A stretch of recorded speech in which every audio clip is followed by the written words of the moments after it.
Herkese merhabalar. Hepiniz YouTube Gülümseten Marifetler kanalıma hoş geldiniz.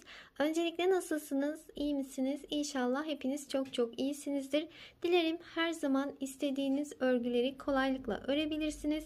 Bugünkü örgü anlatımımda bu görmüş olduğunuz çok güzel, minicik, harika bir bot patik modeli yapımını sizlerle paylaşmak istiyorum. Böyle minik ayaklar için ayakları sıcacık tutacak, böyle puf puf yumuşacık bir patik modeli oldu. Bebeklerinizin ayaklarına da eminim çok yakışacaktır ve kolaylıkla örebilirsiniz. Yapımı gerçekten kolay. Selanik örgü modelini kullandım bu patiğimizde ve çok da güzel yakıştı. Renkler de birbirine uydu. Hem kız hem erkek bebekleriniz için bu modeli uygulayabilirsiniz. Şimdi hep birlikte yapımına başlayalım.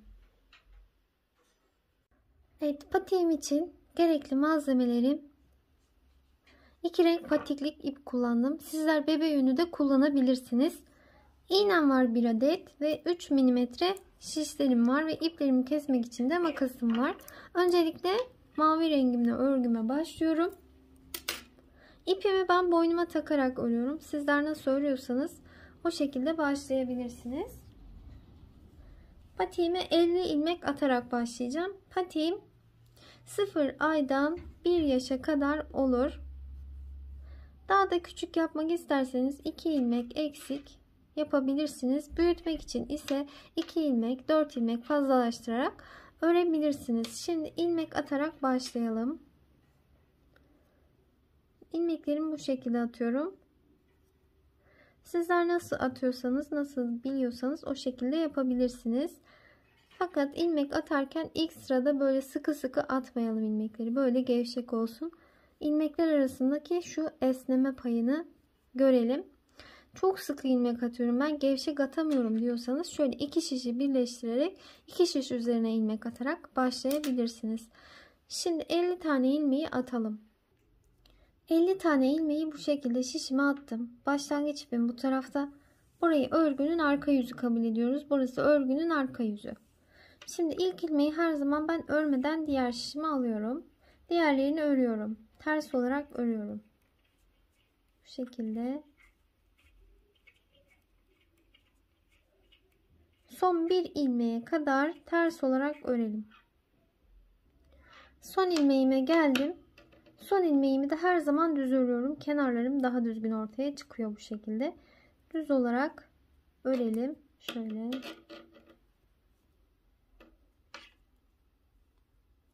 Düz olarak ördüm. Örgümün arka yüzünü bitirdim ve örgümün ön yüzüne geçiyorum. Bakın, başlangıç ipim şişimin sonunda. Burası örgünün ön yüzü. İlk ilmeği yine her zamanki gibi örmeden aldım. Diğerlerini ters olarak örüyorum.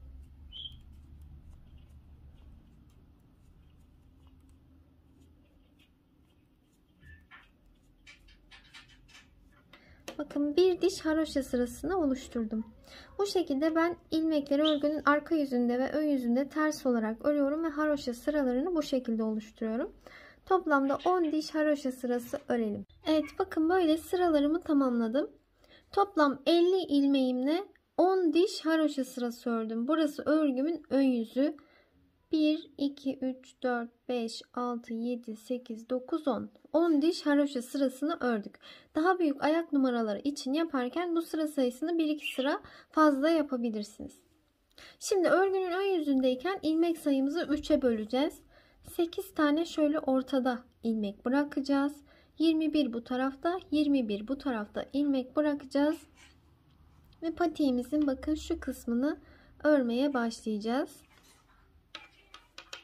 Şimdi 21 tane ilmeğimi böyle örerek şişime alıyorum. Bu şekilde örerek ilerleyelim. 21 tane ilmeğimi ördüm. Şimdi ortadaki 8 ilmeği örüyorum. 1, 2, 3, 4, 5, 6, 7. 7 tanesini ördüm. Sonuncu ilmek 8 ile buradan bir ilmeği birlikte ters örüyorum. İkisini birlikte. Şimdi örgümü çeviriyorum. Örgünün Diğer yüzüne, arka yüzüne geçtim. İlk ilmeği örmeden aldım. 1 2 3 4 5 6 7. Bakın şöyle 2 4 6 7. 7 tane ilmeği bu şekilde ördüm. 8. ile yanındakini birlikte ters olarak örüyorum. İkisini birlikte ördüm. Şu an sayım 8 oldu. Şimdi örgümü çeviriyorum. Örgümü çevirdim. İlk ilmeği örmeden aldım. 1 2 3 4 5 6 7. 7 tane bu şekilde örerek geldim. Şimdi burada bakın 8. ilmeğim diğerlerinden artık ayrılıyor. Saymamıza gerek yok. Bakın burada da yine aynı şekilde. Saymadan yapabilirsiniz artık. Zaten ilmek kendini belli ediyor. Sonuncu ilmek 8. ilmekle buradan bir ilmeği birlikte alarak ters ördüm. Örgümü çeviriyorum. Çevir. İlk ilmeği örmeden alıp diğerlerini örerek ilerliyorum.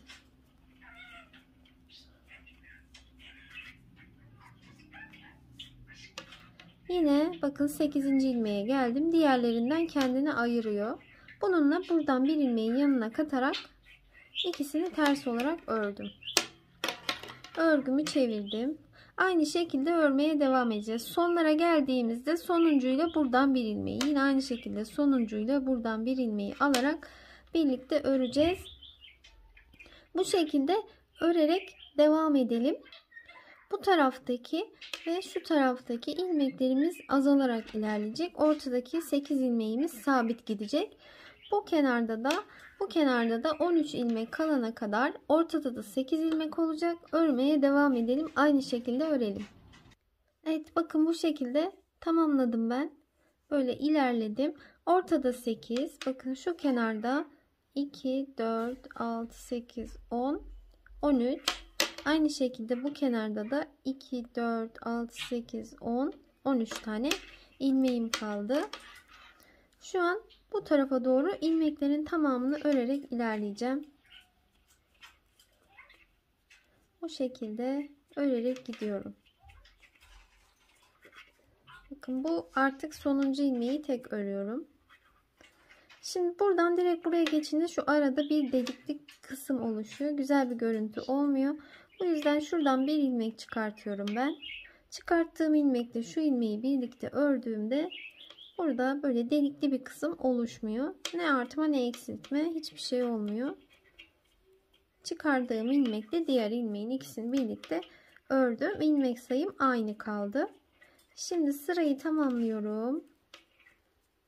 Artık ilmekleri sıranın sonuna kadar örüyoruz. Elimizde toplamda 34 tane ilmeğimiz var. Şöyle göstereyim. Şimdi örgünün arka yüzüne geçiyorum. Arka yüzüne geçtiğimde bakın yine şu ayrım yerinde şurada bir ilmek çıkarıp bununla birlikte öreceğiz. Oraya kadar örelim. Evet, bakın o kısma geldim. Şuradan bir ilmek çıkartacağım. Şöyle. Şununla birlikte ikisini ördüm. Böyle tek tek örerek ilerliyorum.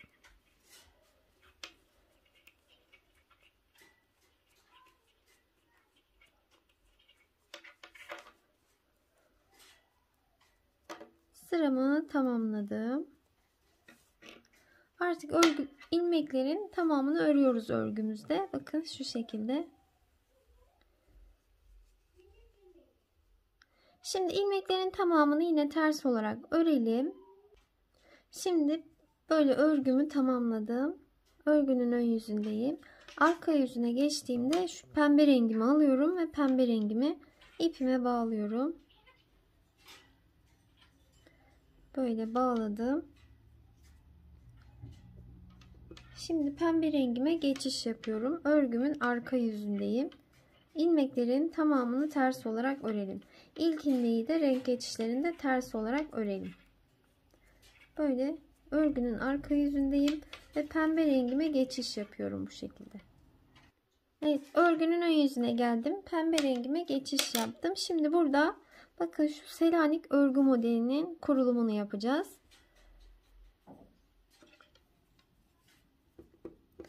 İlk ilmeği örmeden alıyorum. Yanındakini düz olarak örüyorum. Düz, bir ters, bir düz, bir ters, bir düz, bir ters, bir düz, bir ters. Böyle ilerleyelim. Evet, örgünün ön yüzünde bir düz, bir ters olarak tamamladım. Arka yüzüne geçiyorum. Arka yüzüne geçtiğimde ilk ilmeği örmeden aldım. Sıradaki ilmeğim düz. Düz ilmekleri artık böyle ilmeğin içine batarak değil. Bakın şöyle ilmeğin altındaki şu iki ilmek arasına şuraya batacağım. Bakın şurada bir delikli kısım var. Buraya batıp düz olarak örüyorum. İlmeği bırakıyorum. Tersi normal ters olarak örüyorum. Düz ilmeğe geldiğimde bakın bu düz ilmeğim şöyle şu araya batıyorum. Bir alta şu delikli kısmı araya batarak ilmeği bırakıyorum. Tersi ters örüyorum. Düz ilmeği şöyle ilmeğin içine batarak değil, bakın alta şu örülmüş kısma batıyorum. Şuraya batıyorum. Düz olarak örüyorum. Tersi normal ters olarak örüyorum. Düz ilmeği ilmeğin içine batarak değil, aşağıdaki örülmüş kısma batıyorum. Düz olarak örüyorum. Tersi ters örüyorum. Böyle ilerleyelim. Evet, örgümün ön yüzüne geldim. Yine aynı işlemi yapacağım. İlk ilmeği örmeden alıyorum. Sıradaki düz görünüyor. Onu yine ilmeğin içine batarak değil, bir alta örülmüş yere batıyorum. Bakın örülmüş yere batarak düz ördüm. İlmeği bıraktım. Tersi ters olarak örüyorum. Düz ilmeği ise ilmeğin içine değil, bir alta, bakın şuraya örülmüş yere batıyorum.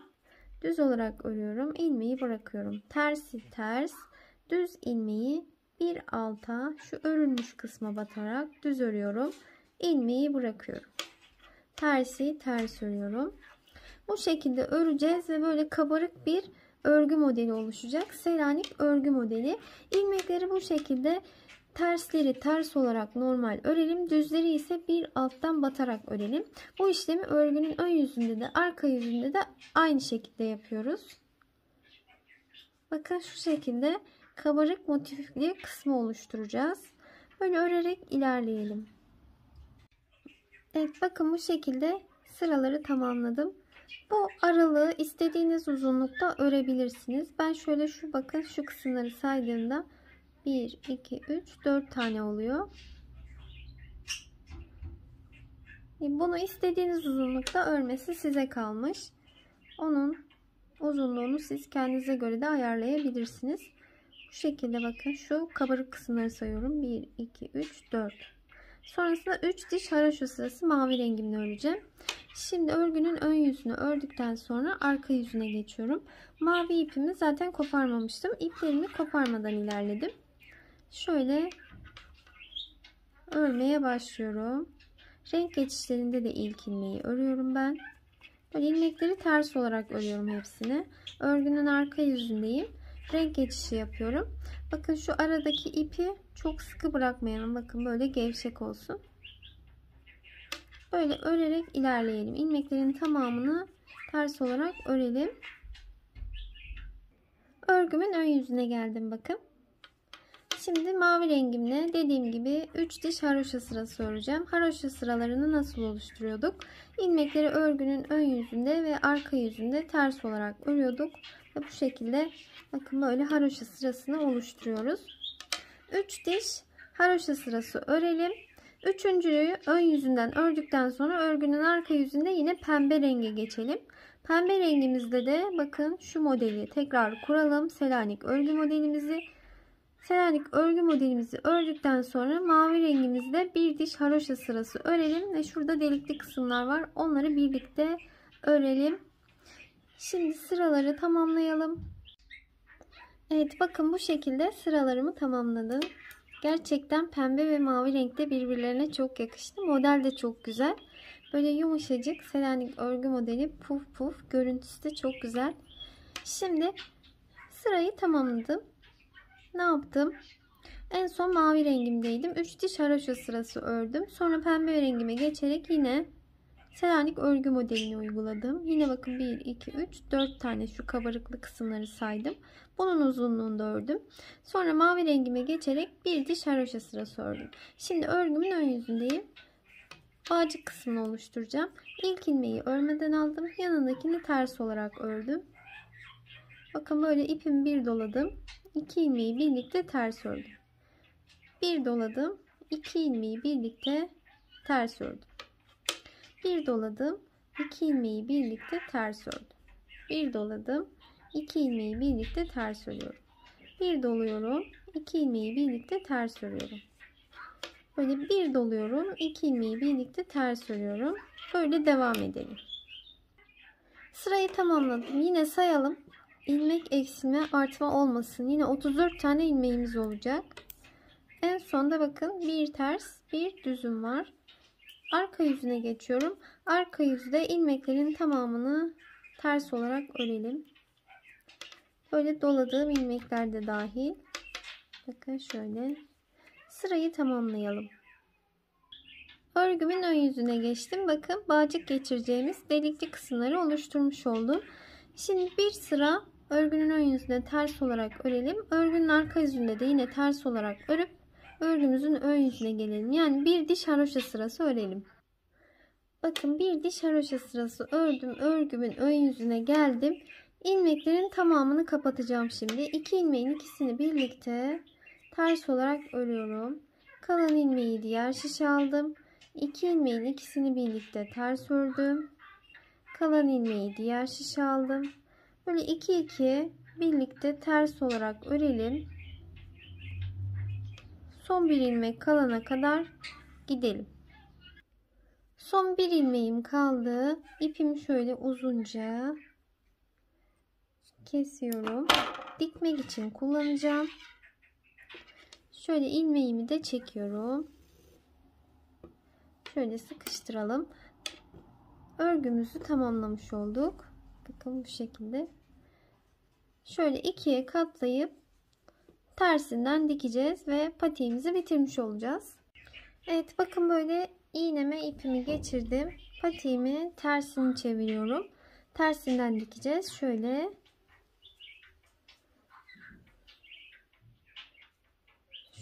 uç başlangıç kısımlarından iğnemi batırdım. Şöyle bir doladım ipimi. Düğümlü bir dikiş yapıyorum. Bakın bu şekilde burayı dikimini yaptık. Şimdi şöyle karşılıklı ilmekleri alarak dikmeye başlayalım.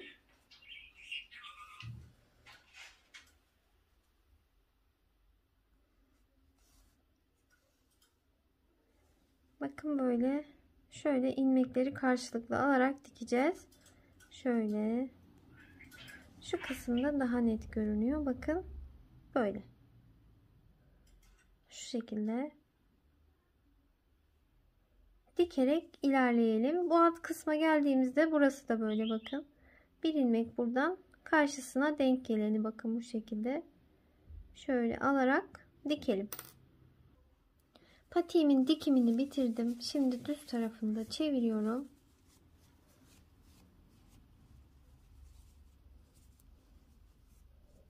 Bakın bu şekilde olacak. Bunu da manken ayağıma giydiriyorum şimdi.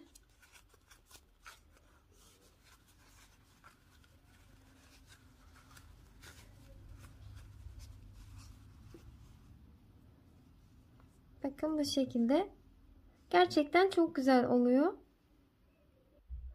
Evet şu Selanik örgü kısmı gerçekten çok yakıştı. Çok güzel bir görüntü veriyor patiğimize. Böyle kullanışlı bir model oldu. Şu delikli kısımlarından da benim gibi böyle kordon yaparak geçirebilirsiniz. Dilerseniz tığ ile zincir çekerek de bir bağcık yapabilirsiniz. Dilerseniz kurdela geçirebilirsiniz. Krem renkli, pembe renkli ya da mavi renkli, beyaz renkli kurdela da çok güzel olur. Bebeklerinizin ayağına da çok yakışır. Bu şekilde İnşallah sizler için faydalı bir video olmuştur. İnşallah sizler de beğenirsiniz ve severek örersiniz. Eğer videolarımı faydalı buluyorsanız, beğeniyorsanız, severek izliyorsanız kanalıma abone olarak destek olursanız çok mutlu olurum. Eğer şimdi örmek istemezseniz kaydet tuşuna basarak kaydedip daha sonra tekrar bakıp izleyip örebilirsiniz. Kaydetmeyi de unutmayın. Mutlaka kaydedin. Bir sonraki videolarımda görüşmek üzere. Hoşça kalın.